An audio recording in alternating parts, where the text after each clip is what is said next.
अस्सलाम वालेकुम। उम्मीद करती हूँ आप सब खैरियत से होंगे।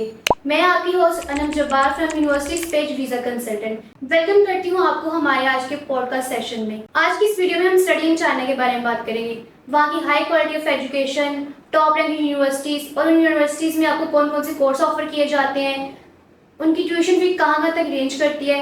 अपार्ट फ्रॉम डेट हम स्कॉलरशिप के बारे में भी और लिविंग कॉस्ट के बारे में बात करेंगे। तो आपसे रिक्वेस्ट है कि वीडियो को एंड तक जरूर देखिएगा। अगर आप हमारे चैनल पे नए हैं तो हमारे चैनल को सब्सक्राइब कर दें। तो चलिए वीडियो को स्टार्ट करते हैं। जी सर तलहा, आप कैसे हैं? अल्हम्दुलिल्लाह खैरियत से हैं। जी मैं ठीक बिल्कुल। सर तलहा, आप हमारे स्टूडेंट्स को बताएं कि उन्हें चाइना ही क्यों चूज करना चाहिए। जी बिल्कुल, जैसा कि चाइना जो है एक बहुत अच्छी कंट्री है, बहुत खूबसूरत कंट्री है, one of the fastest growing economy इस कंट्री की। चाइना एक ईस्ट एशियन कंट्री है। ये कंट्री बॉर्डर करती है 14 कंट्रीज के साथ, जिसमें पाकिस्तान और इंडिया भी शामिल है।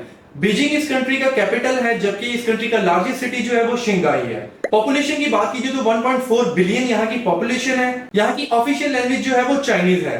बट ये कंट्री एजुकेशन और टूरिज्म पॉइंट ऑफ व्यू से बेस्ट डेस्टिनेशन है और फेमस डेस्टिनेशन है। तो यहाँ पर इंग्लिश लैंग्वेज भी जो है वो फ्रीली और वाइडली बोली जाती है। इसके अलावा यहाँ की जो ऑफिशियल करेंसी है वो चाइनीज युआन है, जिसको हम दूसरी जुबान में आरएमबी भी कहते हैं। एक चाइनीज युआन जो है वो इस वक्त पाकिस्तानी लिहाज से 38 या 39 रुपीस के इक्वल है। यहाँ का एजुकेशन स्टैंडर्ड बहुत हाई क्वालिटी है, जहां दुनिया भर से स्टूडेंट्स हर साल अपनी स्टडीज करने के लिए आते हैं। अब यहाँ पे स्टूडेंट्स के क्वेश्चन होता है कि उनको चाइना क्यों चूज करना चाहिए। तो मैं यहाँ पर उनको ये बताता चलूं कि आपको यहाँ पर क्वालिटी ऑफ एजुकेशन मिलती है। यहाँ पे टॉप रैंकिंग यूनिवर्सिटीज आपको मिलेंगी। उन यूनिवर्सिटी में आपको वैरायटी ऑफ इंग्लिश प्रोग्राम और कोर्सेज ऑफर किए जाएंगे। वहाँ की ट्यूशन फीसेज जो है वो बहुत कम है as compare to other countries. इसके अलावा आपको यहाँ पर फुली फंडेड और पार्शियली फंडेड स्कॉलरशिप्स भी ऑफर की जाती है।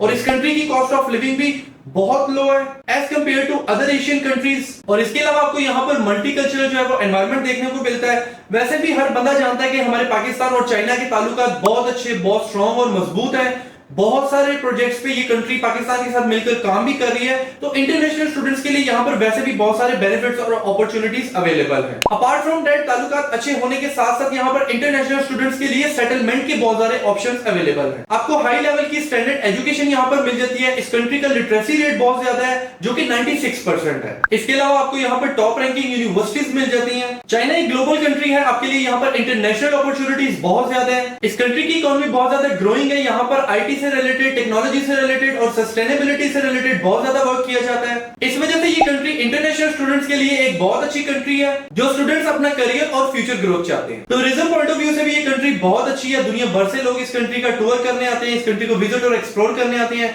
यहाँ की लेक्स, यहाँ के रिवर्स, यहाँ के फॉरेस्ट और लैंडस्केप्स देखने को मिल जाते हैं। वीजा रेशियो की बात करें तो इस कंट्री का वीजा रेशियो अप टू 100% है फॉर पाकिस्तानी स्टूडेंट्स। जैसा कि मैंने आपको पहले भी बताया कि चाइना और पाकिस्तान के रिलेशंस बहुत अच्छे हैं, गहरे ताल्लुकात हैं, मजबूत ताल्लुकात हैं। तो इंटरनेशनल स्टूडेंट्स को यहाँ पर 100% वीजा मिल जाता है और पाकिस्तानी स्टूडेंट्स को इस कंट्री का वीजा बहुत आसानी से मिल जाता है। अब बात करें यहाँ की टॉप रैंकिंग यूनिवर्सिटीज की, तो टॉप रैंकिंग यूनिवर्सिटीज में नंबर 1 पे आती है सिंघाओ यूनिवर्सिटी, जो कि वर्ल्ड रैंकिंग के हिसाब से 12 नंबर पे रैंक करती है। इसके अलावा सेकंड नंबर पे आती है पेकिंग यूनिवर्सिटी, जो कि वर्ल्ड रैंकिंग के हिसाब से 14th नंबर पे रैंक करती है। नंबर 3 पे आती है यहाँ पर शंघाई टोंग यूनिवर्सिटी, जो कि 43 नंबर पे रैंक करती है। फुदान यूनिवर्सिटी मिल जाती है, जो कि 44 नंबर पे रैंक करती है। और नंबर 5 पे आपको यहाँ पर मिलती है जिजियांग यूनिवर्सिटी, जो कि 55 नंबर पे रैंक करती है। इसके अलावा नंबर 6 पे आ जाती है university of science and technology of China, जो कि 57 नंबर पे रैंक करती है। और इस तरह की आपको यहाँ पर टॉप रैंकिंग यूनिवर्सिटीज मिल जाती है, जिनकी डिग्रीज वर्ल्ड वाइड एक्सेप्टेबल होती है और रिकॉग्नाइज्ड होती हैं। इन यूनिवर्सिटी में आपको वैरायटी ऑफ इंग्लिश प्रोग्राम और कोर्सेज ऑफर किए जाते हैं, जिनको आप टारगेट कर सकते हैं, अपना बैचलर्स परस्यू कर सकते हैं, मास्टर्स कर सकते हैं और एमबीबीएस कर सकते हैं। अब बात करते हैं यहाँ पर कोर्सेज के हवाले से, तो मिस अनम हमारे साथ मौजूद है। आज हम मिस अनम से पूछते हैं कि इन यूनिवर्सिटीज में आपको इंग्लिश कौन कौन से फेमस और बेस्ट कोर्सेज जो है वो ऑफर किए जाते हैं। तो जी मिस अनम, हमारे स्टूडेंट्स को बताइएगा कि उनको यहाँ पर कौन से बेस्ट और फेमस इंग्लिश प्रोग्राम्स और कोर्सेज ऑफर किए जाते हैं। जी बिल्कुल, आपको यहाँ की टॉप रैंकिंग यूनिवर्सिटीज में इंग्लिश टॉप प्रोग्राम्स की काफी सारी वैरायटी मिलती है। आप यहाँ पे बैचलर्स 4 से 6 साल का कर सकते हैं और आप यहाँ पे 6 साल का एमबीबीएस कर सकते हैं। इसके अलावा आपको बहुत सारे कोर्सेज मिलते हैं, जिनमें आप IT, economics, finance, business, environmental sciences और बहुत सारे कोर्सेज में एडमिशन ले सकते हैं। और ये तमाम कोर्सेज आपको इंग्लिश में पढ़ाए जाते हैं। मिनिमम रिक्वायरमेंट के साथ आप यहाँ की टॉप रैंकिंग यूनिवर्सिटीज में एडमिशन ले सकते हैं। तो जी सर, आप हमें बताएं कि पाकिस्तानी स्टूडेंट्स के लिए यहाँ पे क्या क्या रिक्वायरमेंट्स हो सकती हैं। जी बिल्कुल, रिक्वायरमेंट्स यहाँ पे ज्यादा नहीं है पाकिस्तानी स्टूडेंट्स के लिए। वैसे यहाँ पे बहुत सारे बेनिफिट्स और अपॉर्चुनिटीज हैं। पाकिस्तान और चाइना के रिलेशंस जो इतने अच्छे खासे हैं, तो इस वजह से यहाँ पर बहुत अच्छी अपॉर्चुनिटीज हैं। रिक्वायरमेंट ज्यादा टफ नहीं है, बहुत आसान और सिंपल सी रिक्वायरमेंट्स हैं। आपको 50 to 60% यहाँ पे मार्क्स रिक्वायर्ड होते हैं। आईएलटीएस यहाँ पे ऑप्शनल है, आप अपने इंग्लिश प्रोफिशिएंसी सर्टिफिकेट की बेस पे भी अप्लाई कर सकते हैं। कुछ यूनिवर्सिटीज कुछ कोर्सेज के अगेंस्ट आपसे यहाँ पर आईएलटीएस की रिक्वायरमेंट कर सकती हैं, बट ये वेरी करते हैं फ्रॉम यूनिवर्सिटी टू यूनिवर्सिटी और course to course. But overall अगर देखा जाए तो मोस्टली यूनिवर्सिटीज में आपसे यहाँ पर आईएलटीएस की रिक्वायरमेंट नहीं की जाती है। आप अपने इंग्लिश प्रोफिशिएंसी सर्टिफिकेट की बेस पे अप्लाई कर सकते हैं। इसके अलावा अगर आप चाइनीज लैंग्वेज में अपना कोर्स, अपनी स्टडीज कंप्लीट करना चाह रहे हैं, तो उसके लिए आपको यहाँ पे HSK4 जो कि चाइनीज लैंग्वेज का सर्टिफिकेट होता है वो रिक्वायर्ड होता है। तो ओवरऑल ये सारी मिनिमम रिक्वायरमेंट्स होती हैं। 50 to 60% मार्क्स चाहिए होते हैं। आईएलटीएस वैसे ही यहाँ पर ऑप्शनल है, आप अपने इंग्लिश प्रोफिशिएंसी सर्टिफिकेट की बेस पे भी अप्लाई कर सकते हैं। इसके अलावा ट्यूशन फीसेस की बात करें तो ट्यूशन फीसेस यहाँ पे ऑन एन एवरेज रेंज करती हैं $3,300 से लेकर $9,900 पर ईयर तक। डिफरेंट सिटीज में डिफरेंट यूनिवर्सिटीज होती है, तो जाहिर बात है उनकी फीसेस भी डिफरेंट होती हैं। बट ये मैं आपसे डिस्कस कर रहा हूं on an average fees structure जो कि रेंज करता है $3,300 से लेकर $9,900 तक। इसके अलावा आपको यहाँ पर बहुत सारी पार्शली और फुली फंडेड स्कॉलरशिप्स भी ऑफर की जाती हैं। तो स्कॉलरशिप्स में हम बात करेंगे मिस अनम से, क्योंकि स्कॉलरशिप से रिलेटेड मिस की बहुत ज्यादा स्कॉलरशिप्स पे सर्च किया जो कि चाइना में आपको दी जाती हैं, जो कि फुली फंडेड भी हो सकती है और पार्शली फंडेड भी हो सकती हैं। और उन स्कॉलरशिप्स में आपके लिए बहुत सारे बेनिफिट्स और अपॉर्चुनिटीज अवेलेबल है। तो बात करते हैं मिस अनम से।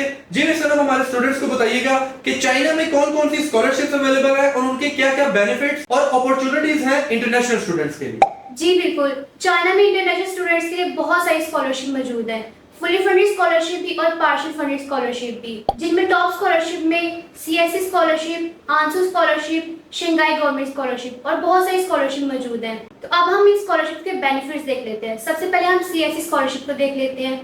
CSE स्कॉलरशिप को हम चाइना स्कॉलरशिप काउंसिल भी कहते हैं और चाइना गवर्नमेंट स्कॉलरशिप भी कहते हैं। ये बैचलर्स, मास्टर्स और PhD स्टूडेंट्स के लिए है। फुली फंडेड स्कॉलरशिप है, इसमें आपकी ट्यूशन फी, अकोमोडेशन और बाकी सारे एक्सपेंसेस को कवर किया जाता है। बैचलर्स के स्टूडेंट को यहाँ पे 2500 RMB मंथली स्टाइपेंड दिया जाता है। मास्टर्स के स्टूडेंट्स को 3000 RMB और PhD स्टूडेंट्स को 3500 RMB स्टाइपेंड दिया जाता है। ये स्टाइपेंड आपको पर मंथ के हिसाब से दिया जाता है। दो तरह की स्कॉलरशिप होती है, type A and type B. Type A में आपने एम्बेसी या HEC के थ्रू अप्लाई करना होता है और टाइप बी में आप यूनिवर्सिटी के थ्रू अप्लाई करते हैं। टाइप ए में जब अप्लाई करते हैं तो आपने HEC का टेस्ट देना होता है, हेड का टेस्ट होता है जो कि आपके 100 मार्क्स का होता है। आपने उसमें 50% मार्क्स लेने होते हैं। इसके बाद आपका इंटरव्यू भी होता है। जैसे आप सिलेक्ट हो जाते हैं आपको ये स्कॉलरशिप दे दी जाती है। इसी तरह सेकंड नंबर पे आती है आंसू स्कॉलरशिप। ये एक नॉन गवर्नमेंटल ऑर्गेनाइजेशन की तरफ से स्कॉलरशिप दी जाती है मास्टर्स और PhD स्टूडेंट्स के लिए। ये फुली फंडेड स्कॉलरशिप है। इस स्कॉलरशिप के अंडर 2 यूनिवर्सिटीज आती हैं, USCC एंड UCAS। आपने एक ही यूनिवर्सिटी पे अप्लाई करना होता है एट अ टाइम। इस स्कॉलरशिप को हासिल करने के लिए आपको इन दोनों यूनिवर्सिटीज में से किसी एक यूनिवर्सिटी में एडमिशन लेना जरूरी होता है। थर्ड नंबर पे हमारे पास स्कॉलरशिप आती है शंघाई गवर्नमेंट स्कॉलरशिप। इस स्कॉलरशिप के अंदर 35 यूनिवर्सिटीज आती है जो कि शंघाई सिटी में मौजूद है। दो तरह की स्कॉलरशिप होती है, टाइप ए और type B. Type A fully funded scholarship होती है और type B partial funded scholarship होती है। टाइप ए में आपको अकोमोडेशन मिलती है, स्टाइपेंड मिलता है और हेल्थ इंश्योरेंस मिलती है। टाइप बी में आपकी सिर्फ पार्शियल फी वेव ऑफ होती है और इसके अलावा आपको हेल्थ इंश्योरेंस मिलती है। अकोमोडेशन में बैचलर्स और मास्टर्स के स्टूडेंट को 700 RMB मिलता है, जबकि PhD स्टूडेंट्स को 1000 RMB मिलता है। अगर हम स्टाइपेंड की बात करें तो यहाँ पे बैचलर्स के स्टूडेंट्स को 2500 RMB मिलता है और मास्टर्स के स्टूडेंट को 3000 RMB, जबकि PhD स्टूडेंट्स को 3500 RMB स्टाइपेंड मिलता है। ये स्टाइपेंड आपको पर मंथ मिलता है। इस स्कॉलरशिप के लिए कुछ एज लिमिटेशन भी है। अगर आप बैचलर्स के लिए अप्लाई करें तो उसके लिए आपकी एज 25 होनी चाहिए। अगर आप मास्टर्स के लिए अप्लाई करें तो उसके लिए आपकी एज 30 होनी चाहिए और आप PhD के लिए अप्लाई करें तो उसके लिए आपकी एज 40 होनी चाहिए। ये स्कॉलरशिप आपको तभी मिलेगी जब आप इन 35 यूनिवर्सिटीज में किसी एक यूनिवर्सिटी में एडमिशन लेंगे। तो ये फुली फंडेड स्कॉलरशिप है। आप इन स्कॉलरशिप की बेस पे चाइना की टॉप रैंकिंग यूनिवर्सिटीज में फ्री में पढ़ते हैं। तो ये वैरायटी ऑफ स्कॉलरशिप यहाँ पे इंटरनेशनल स्टूडेंट्स को ऑफर की जाती है। अब हम सर तलहा से पूछेंगे कि जिन बच्चों को ये स्कॉलरशिप्स नहीं मिलती तो उनकी यहाँ पे लिविंग कॉस्ट कहाँ तक रेंज करती है। तो जी सर तलहा, आप हमारे स्टूडेंट्स को बताएं। बिल्कुल ऐसे ही यहाँ पर इंटरनेशनल स्टूडेंट्स को वैरायटी ऑफ स्कॉलरशिप्स ऑफर की जाती हैं।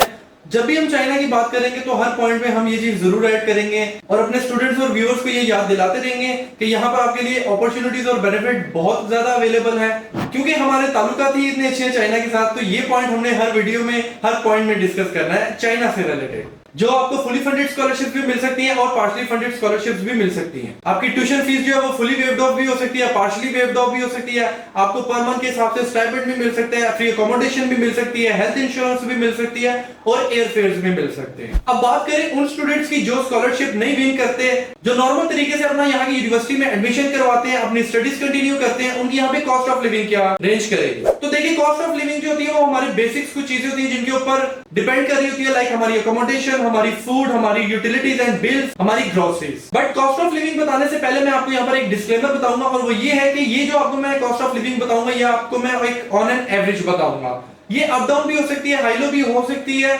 डिफरेंट रीजन और डिफरेंट सिटीज के हिसाब से, और ये टोटली डिपेंड करती है आपकी स्पेंडिंग हैबिट्स पे और आपके अपने लाइफस्टाइल पे। तो अगर हम यहाँ बात करें अकोमोडेशन की, तो जो बच्चे स्कॉलरशिप विन कर लेते हैं उनकी जो होती है वो यूनिवर्सिटी डॉर्म्स में अकोमोडेशन मिलती है और वो उनके मंथली स्टाइपेंड में से पहले ही डिडक्ट हो जाती है उसकी अमाउंट। इसके अलावा अगर आप स्कॉलरशिप विन नहीं करते हैं, अपनी पर्सनल अकोमोडेशन वहां पर लेते हैं, तो वो आपको रेंज करती है 700 से लेके 1000 RMB तक। बट ये भी डिपेंड करती है एरिया वाइज। एरिया वाइज आप लेंगे तो आपको वहां पर डिफरेंट प्राइसेस भी मिल सकती है। इसके अलावा बिल और यूटिलिटीज जो होती है वो आपको यहाँ पे कॉस्ट करती है 400 से लेके 500 RMB पर मंथ तक की। ये मैं आपको बता रहा हूँ उन लोगों के लिए जो 4-5 लोग मिलके इकट्ठे रह रहे हो, 4-5 स्टूडेंट्स इकट्ठे रह रहे हो, वरना अदरवाइज अगर हम पर पर्सन के हिसाब से देखें तो यूटिलिटी बिल्स यहाँ पर पर्सन के हिसाब से 100 से लेके 150 RMB पर मंथ तक कॉस्ट करती है। इसके अलावा हम सिम कार्ड और सिम पैकेज की बात करें, 30 RMB से लेके 40 RMB तक का आपका पैकेज भी हो जाता है, आपको सिम मिल जाती है जिसमें आपको अनलिमिटेड कॉल्स भी मिलती है और आपका इंटरनेट भी इसमें शामिल होता है। इसके अलावा मोस्ट इंपोर्टेंट आ जाता है आपका यहाँ पर फूड एंड ग्रोसरीज का पॉइंट।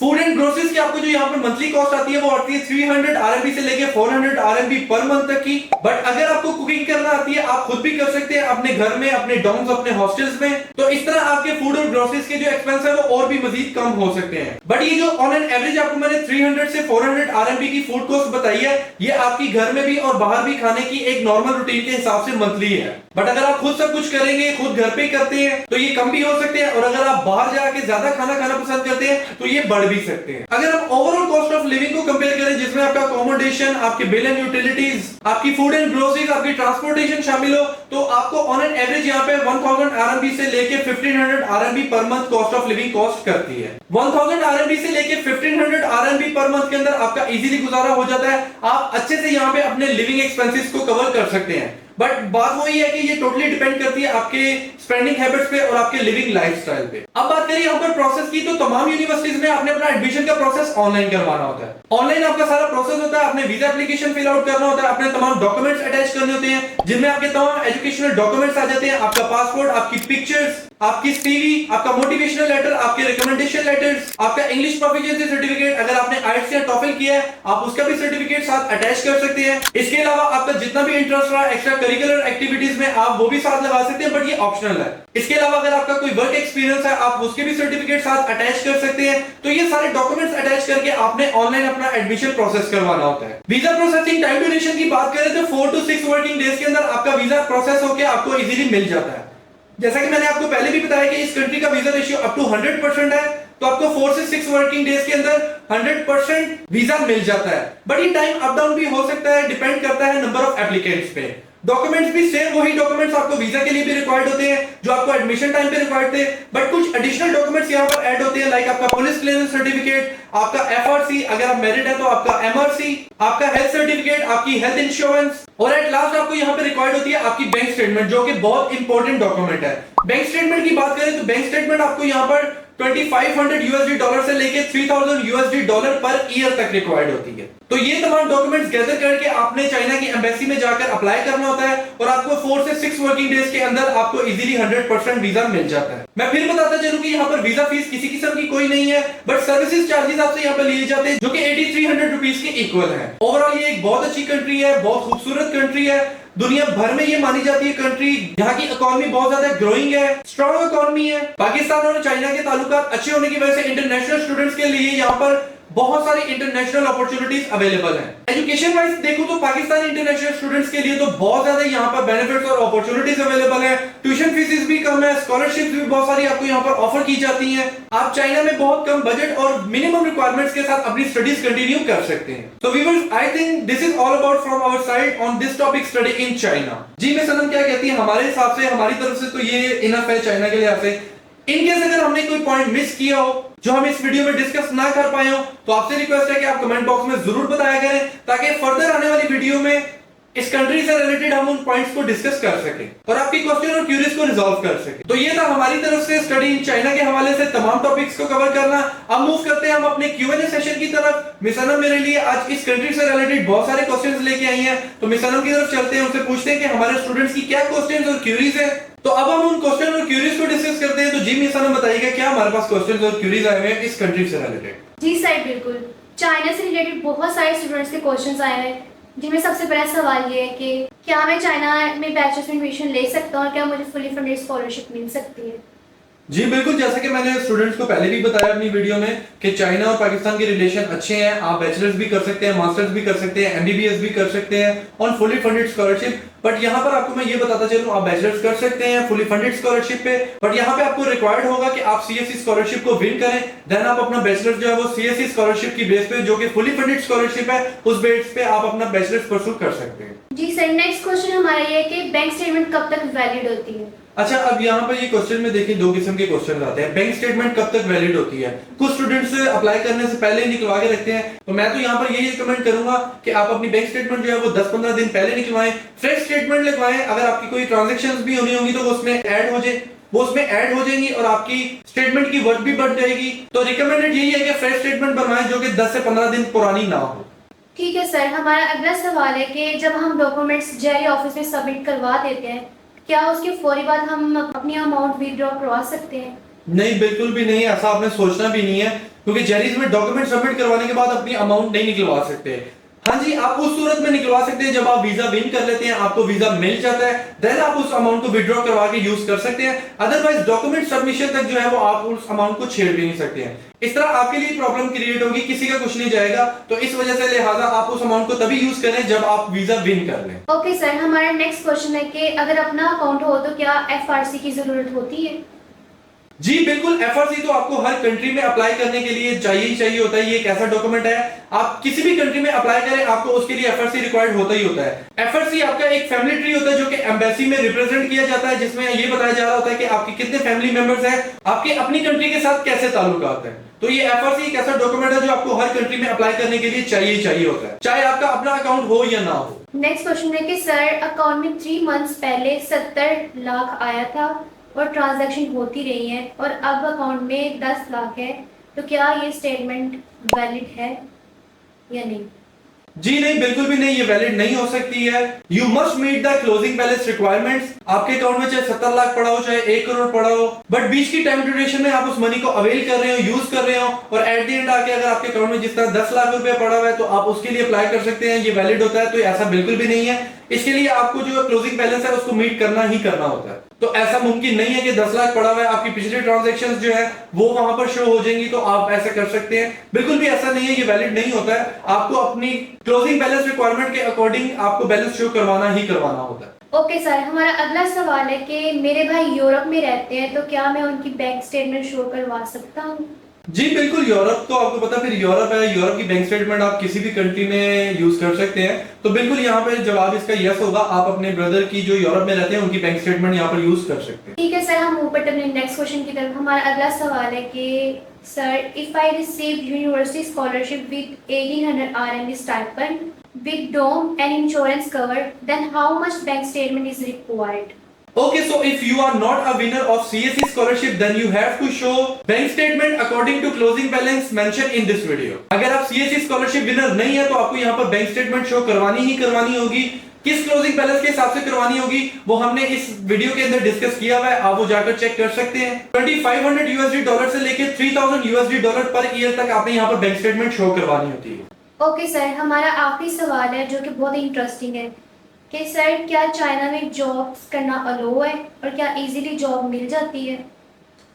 जी बिल्कुल, ये टोटली डिपेंड करता है आपकी यूनिवर्सिटी पे। अगर आपकी यूनिवर्सिटी आपको इजाजत देती है, आपको अलाउ करती है जॉब करने के लिए, तो आप वहां पर जॉब कर सकते हैं। बट बहुत सारे ऐसे स्टूडेंट्स होते हैं जो पाकिस्तान से स्कॉलरशिप प्रोग्राम्स पे गए होते हैं, उनको वहां पर मंथली स्टाइपेंड मिल रहा होता है, तो उनको वहां पर जरूरत नहीं पड़ती है जॉब करने की। अदरवाइज अगर आपकी यूनिवर्सिटी आपको इजाजत देती है तो आप वहां पर जॉब कर सकते हैं। ठीक हो गया सर। तो ये था आज का हमारा Q&A सेशन चाइना स्टडी के हवाले से। आई होप हमने आपके सारे क्वेश्चंस को कवर किया होगा। अगर कोई पॉइंट मिस हो गया तो आप हमें जरूर बताइएगा ताकि हम फर्दर आने वाली वीडियोस में इसको कवर कर सकें। आई होप ये वीडियो आपके लिए काफी इंफॉर्मेटिव रही होगी और आपको अच्छी भी लगी होगी। मजीद इस तरह की इंफॉर्मेटिव वीडियोस देखने के लिए हमारे चैनल को सब्सक्राइब कर दें। मिलते हैं इस तरह की मजीद इंफॉर्मेटिव वीडियोस के साथ। तब तक हमें दे इजाजत। अपना ख्याल रखिएगा। शुक्रिया। अल्लाह अल्लाह हाफिज़। हाफिज़।